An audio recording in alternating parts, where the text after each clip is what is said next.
Chapter 21. Had he understood me? Even if he had, me telling him my name and sitting down as if to stay a while seemed to puzzle him. Finally, he said in Tissian, "You have a message for me?" "No." We continued to stare at each other. "What's your name?" I asked in Sophorander. He paused and thought a moment. Then he said, "Rainer." We sat. I would report that on my first day I learned his name, and that was it? They probably already knew his name. It would have been on his tags, if he still had them. I sighed and put my head on my knees. "You have come just to stare at me?" "No. They think that I can get out of here, and that they have sent a tiny guard to watch me." "I'm not a guard." "Then what? I just came to talk to you."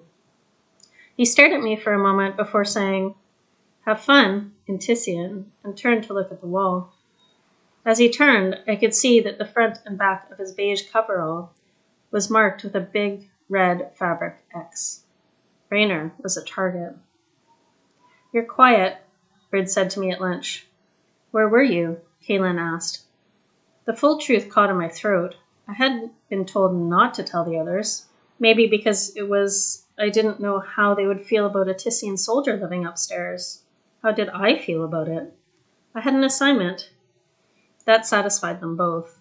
They were used to secret assignments and not asking too many questions, to not knowing any more than they needed to.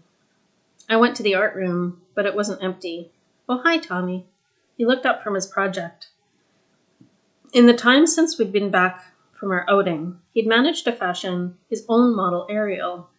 He seemed to be trying to create a propeller.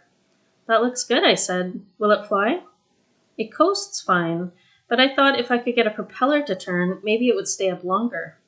Maybe I can get a propeller on both wings." I didn't want to bother him, so I got my own art supplies and picked another table. Tommy was never on his own for long. Soon a Nevi was there, and Hamlin and Gunnar. A Nevi and Hamlin sat with Tommy, Hamlin spouting facts about how big the propeller should be based on the size of the aerial. But Gunnar took the seat across from me. "We think it'll be Lik-a-lig tonight." I looked over at the wall, where my feasting family hung.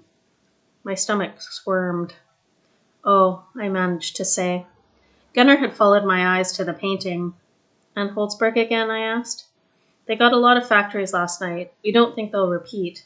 Maybe, but we recommended sending the defenses to other towns." Did the examiner recruit especially in the cities that were being bombed? Were targeted places just more populated? Or were the parents more willing to send their children away? "I'm sorry," I said, "but I'm glad it sounded like your family was okay last night." The pencil shook in my hand, and eventually I lowered it to rest on the table.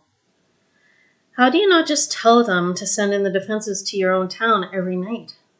Gunnar slid the paper I'd gotten over to his side of the table. He gently took the pencil from my hand.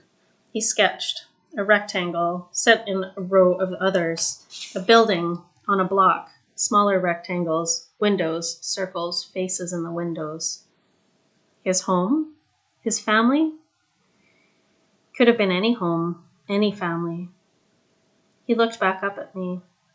"Because other people matter too."